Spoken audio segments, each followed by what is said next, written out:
Sekarang saya sudah berada di Masjid Agung Tegalsari. Masa reses DPR dimulai sejak 16 Juli sampai 17 Agustus. Saya akan mengunjungi salah satu home industri yang dirintis oleh pemuda asal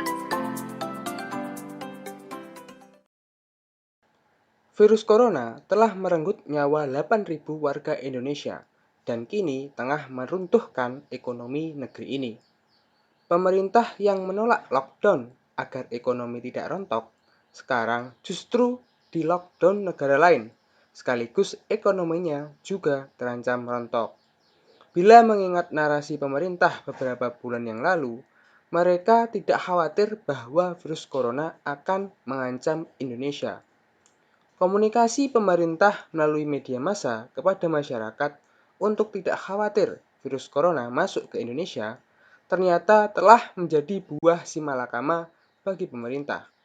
Ledakan kasus yang semakin tinggi membuat pemerintah terlihat gegap mengatasi krisis kesehatan. Terlihat pada awal pandemi, pemerintah pusat dan Pemprov DKI memiliki komunikasi sangat buruk sehingga terkesan berseberangan. Pemerintah pusat tidak mau kebijakan didahului oleh Pemprov DKI, yang akhirnya virus corona terlanjur menyebar. Jika pemerintah mengambil langkah preventif seperti Vietnam, mungkin tidak separah ini.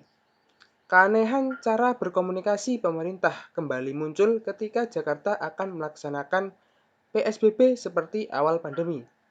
Gubernur DKI Jakarta mengungkapkan rencana PSBB ke publik dan berakhir terkena kritikan dari para menteri Jokowi. Erlangga Hartarto bahkan sangat vokal dengan menyalahkan Anies karena indeks harga saham gabungan atau IHSG anjlok. Padahal itu sangat wajar bahwa IHSG fluktuatif mengingat kondisi ekonomi Indonesia yang kritis dan perubahan arah kebijakan. Pada akhirnya, pemerintah daerah dan pusat memperlihatkan saling tolak belakang di hadapan rakyat sendiri, memunculkan persepsi di masyarakat bahwa pemerintah tidak bisa kompak menghadapi pandemi ini. Seakan-akan muncul kubu kesehatan melawan kubu ekonomi. Kemerosotan ekonomi Indonesia permasalahannya bukan di sistem perekonomian, melainkan pada sektor kesehatan. Melihat data dari Satgas COVID-19, peningkatan kasus positif corona mingguan di Indonesia per 30 Agustus 2020 naik 32,9%. DKI Jakarta menjadi salah satu penyumbang persentase kenaikan nasional dengan 36,9%. Tren kenaikan itu juga berlanjut di awal September. Wajar bila Pemprov DKI menarik rem darurat untuk melaksanakan PSBB lebih diperketat. Masalahnya, Gubernur DKI Jakarta dalam mengumumkan rencana PSBB belum secara penuh berkomunikasi dengan pemerintah pusat. Akibatnya, Gubernur DKI Jakarta miskomunikasi dengan para menteri dan kepala daerah pendukung. Banyak dari mereka menolak rencana PSBB yang tentu akan mengancam ekonomi, dan muncul anggapan mereka hanya peduli tentang duit.